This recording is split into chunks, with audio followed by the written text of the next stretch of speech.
තුන්ලෝකාග්‍ර වූ සම්මා සම්බුදුරජාණන් වහන්සේ යම් අරුණෝදයකදී බුද්ධත්වයට පැමිණ වදාළසේක් නම් ඒ දවසේදීම තමන් වහන්සේගේ අනාගතස්ස ඥානයට පෙනුණා අවුරුදු 5000යි මේ ශ්‍රී සම්බුද්ධ ශාසනය පවතින්නේ. ඒ පවතින්නේ විශේෂයෙන් ශ්‍රී ලංකා දීපයේ ඒකනෙක උන්වහන්සේට පෙනී ගියා.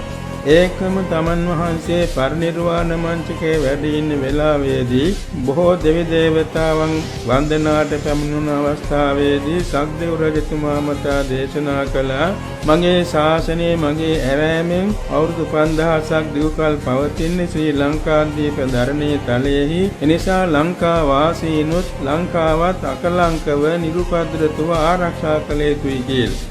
ඉතින් එදා ඒ සරුවක්ඥන් වහන්සේ සක්දෙව් රජතුමාට විධාන කළාසේම මිහිඳු මහ රහතන් වහන්සේ ශ්‍රී ලංකාවට වැඩම කරවලා ඊළඟට තමන් වහන්සේ ථූපාරාම චෛත්‍ය සඳහා අකුධාතුන් වහන්සේ ලබා ගැනීමට සුමන සාමණේරයන් වහන්සේට විධාන කරන්න යෙදුණා. දකුණු අකුධාතුන් වහන්සේ සක්දෙව් රජතුමා ළඟ තිබුණේ වන්දනමාන කරමින්.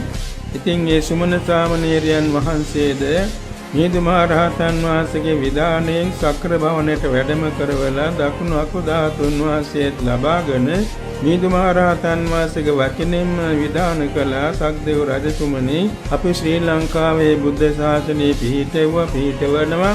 එනිසා ආරක්ෂා සංවිධානයේ අප්‍රමාද විය යුතුයි කියලා. සක්දෙව් රජතුමා පිළිතුරු දීලා තියෙන එසේ ස්වාමීනි මම අප්‍රමාදව බුද්ධ ශාසනය වෙනුවෙන් උපකාර වෙනවා ආරක්ෂා සැලසෙනවා කියලා. අන්න ඒ සිදුවීම් වලින් අපට පැහැදිලි වෙනවා මේ භාග්‍යවත් බුදුරජාන් වහන්සේගේ ශ්‍රී මුඛයෙන් දේශනා කළ වචනය සක්දෙව් රජතුමා පිළිගෙන තියෙනවා. ඒ සක්දෙව් රජතුමා ඇතුළු අනිකුත් දෙවි දේවතා මඬුල්ලා ඊට අනුග්‍රහ සැලසෙනවා.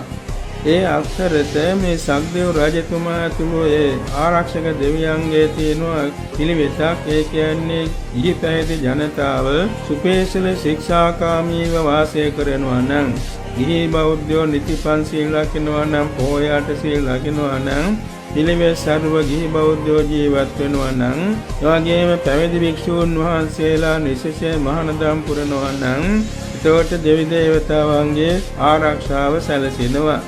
යම්කිසි විදියකින් ගිහි බෞද්ධයෝ නිති පන්සිල් රකින්නේ නැහැ පොහොයට සීල් රකින්නේ නැතුව විකරණේ කාලේ ගෙවනවා නම් නැත්තම් ධර්මයෙන් පිට ජීවත් වෙනවා නම් ඒ ආරක්ෂක දේවතාවෝ ඉවත බලා ගන්නවා.